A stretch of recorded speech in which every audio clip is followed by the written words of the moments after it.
Each emotion, each thought, each feeling correlates to a vibration. And our vibrations correlate to our frequency overall and our resonance in totality. How we resonate as a conscious whole being. We're resonant at a certain frequencies and vibrations. And that relates to our magnetism. Especially last week, for those of you who may not have been there, we all come into the lifetime with a certain level of magnetism based upon karma. And we're always trying to raise magnetism. It's like a fire that attracts to us.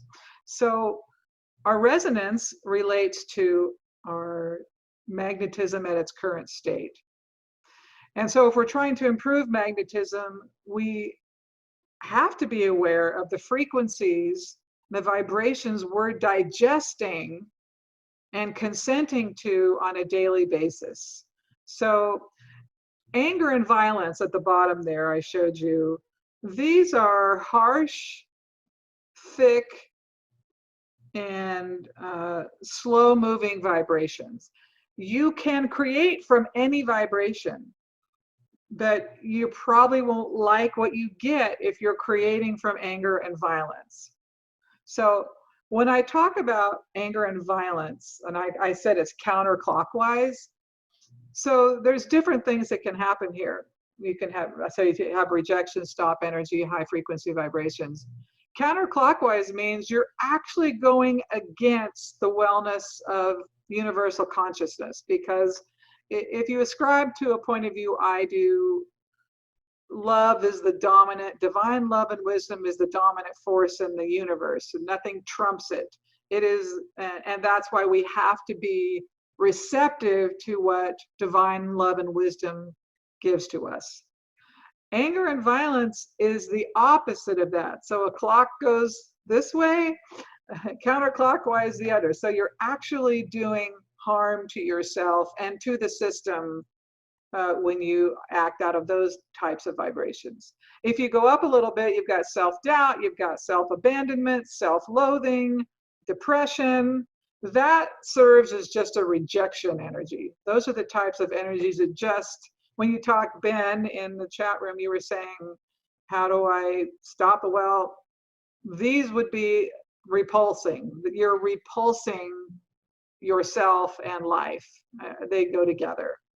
You move up the scale, you've got apathy, boredom, confusion, fear, frustration.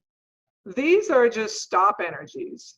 You may not be rejecting and you may not be going counterclockwise, but you are, you're stopping things from progressing. So you get the status quo. You just keep creating the same thing over and over and over and over again. And then when you get further up the energetic scale, there's optimism, generosity, ease, happiness, courage, joy, and enthusiasm. And these are all high frequencies. They're spacious, they're fast moving, and they're attractive. And that's what causes you to be able to receive. And that's the other piece of this discussion. As you go down the scale to the lower frequency vibrations, they're always thicker and they always move more slowly. So there's the incentive for everybody who wants things to move fast. I want to have it, to be able to stay in that space. And you can't pretend it. There is this idea that I'm going to put on a happy face. That you can't fake it.